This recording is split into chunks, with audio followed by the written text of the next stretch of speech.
Thank you for watching my Executive Planning Day presentation. I'll be discussing aggregate demand, supply, inflation, monetary policy, tariffs, and behavioural economics, and how they will impact the National Gallery of Victoria. With 2026 tax cuts for Australian taxpayers, households expect to have more income in the future, which will lead to increased consumption by Australian households. With an increase in consumption, the aggregate demand curve will shift to the right.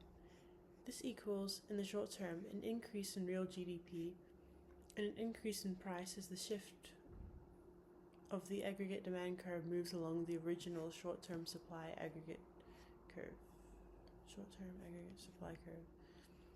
But since this is the short term, the graph must adjust to get back to the long-term equilibrium.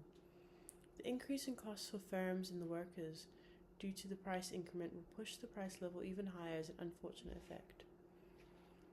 This price increase will shift the short-term aggregate supply curve to the left, making it align with the long-term aggregate supply curve so that the graph is back in equilibrium. Since the short-term aggregate supply curve shifted back to the long, real GDP dropped as it shifted, so the only long-term effect of this tax cut is an increased price level. These changes for the NGV means there will be a temporary increase of people spending money at the NGV, as the public will be optimistic about the future attributable to the tax cuts. The price increase will also have an impact on suppliers and other industries that the NGV trades with. So to manage, NGV will have to raise prices even more, ultimately leading to reduced customers and then higher prices.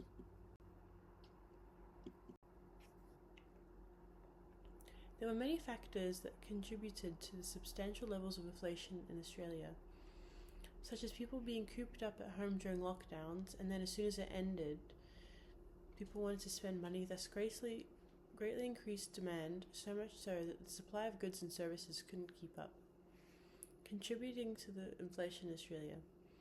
Another factor that contributed to the high inflation levels is the closed borders. With Australians and the rest of the world unable to travel internationally, there was greatly increased domestic travel within Australia as soon as the state borders opened, as the international ones hadn't yet, which gave way to labour shortages without foreign workers, resulting in high domestic demand and not enough workers and supply to fill that demand.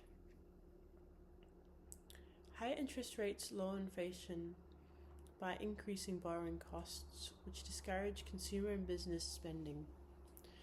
Although with less spending, real GDP suffers a decline. The same goes for employment, because if businesses are spending less, they won't want to hire more workers. In the context of NGV, they'll be reluctant to borrow money and spend money due to the raised interest rates.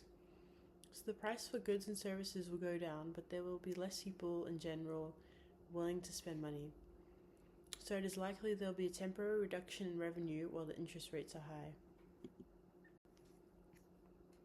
The effect of a tariff on the US market is that it reduces customer surplus as the prices raise. Consumers will also have to spend more money to cover the cost of the tariff on the goods and services they are purchasing. Consumer surplus gives the consumer increased purchasing power since they didn't spend as much as they were willing to. For the NGV in the US, if they import goods stocked in the gift store, they will have to raise the prices to account for the tariff imposed on importing goods. Another effect that the tariff will have is that it will increase the deadweight loss to the economy. Since the tariff inflates the price of goods and services, consumers will purchase less because of the higher price. The deadweight loss represents economic inefficiency, so the US market is not making as much money as it could since the tariff exists. The government wins from the tariff since they collect extra money from consumers and foreign importers. Domestic producers also win because they earn more money, as they don't need to change their prices to account for the tariff. They can also raise prices if they want to earn even more. The losers in this situation are the consumers in the US, foreign importers, as well as every country, since tariffs reduce global trade. so they impact everybody in some way. Artworks like paintings, drawings, and sculptures are exempt from tariffs, but since art is so broad, tariffs may apply if the artwork is outside the standard convention of art. But there likely won't be a huge effect of tariffs on the NGV just for the gift store. The NGV can use behavioral economics to maximize revenue from customers.